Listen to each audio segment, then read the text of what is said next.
Have you ever heard someone say the phrases, I'm so OCD or my OCD is showing? Most people who say these phrases don't have OCD or even really know what it means. A lot of people see OCD as the cleaning disorder that causes people to be more organized, but OCD is much more complicated than that. OCD has two main components, obsessions and compulsions. An obsession, as simply psychology states, is an unwanted intrusive thought or urge that can pop into one's mind at any time. Obsessions cause intense anxiety that cause a person to do an action, a compulsion. Compulsions don't make the intrusive thoughts go away, they just temporarily relieve the anxiety. There are many different types of OCD, but today I'll be discussing the three theme-based subtypes of OCD. Symmetry/ordering OCD, contamination OCD, and check-in OCD. When a lot of people think of OCD, they think of the perfectly organized person that has everything sorted and lined up.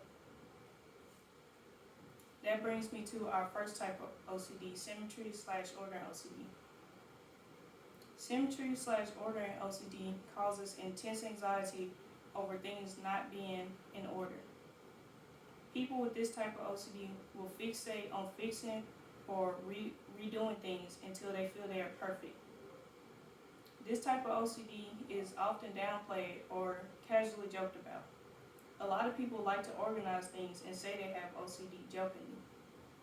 Or people may hear someone say they have OCD and think they must be lucky because they must be good at organizing things. However, this type of OCD has compulsions that greatly hinder the person's life, even though they revolve around symmetry, order, and balance.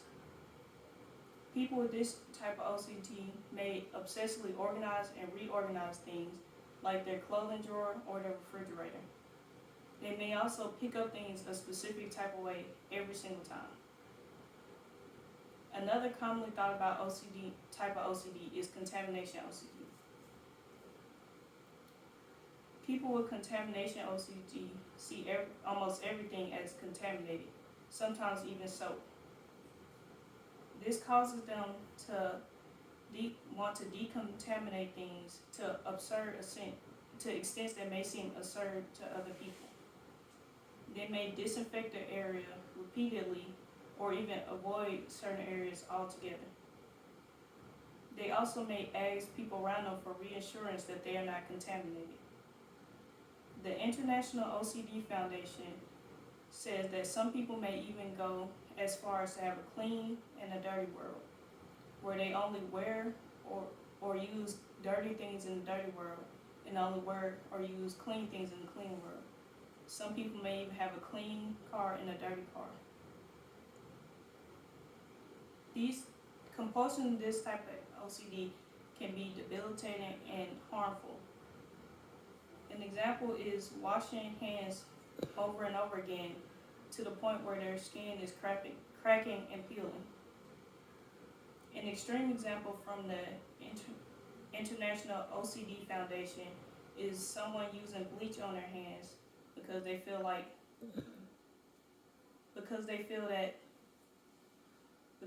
that nothing else is strong enough to decontaminate them.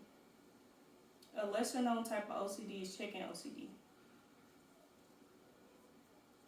People with check-in OCD will repeatedly check that they have done things, sometimes because of constant feeling that something bad will happen.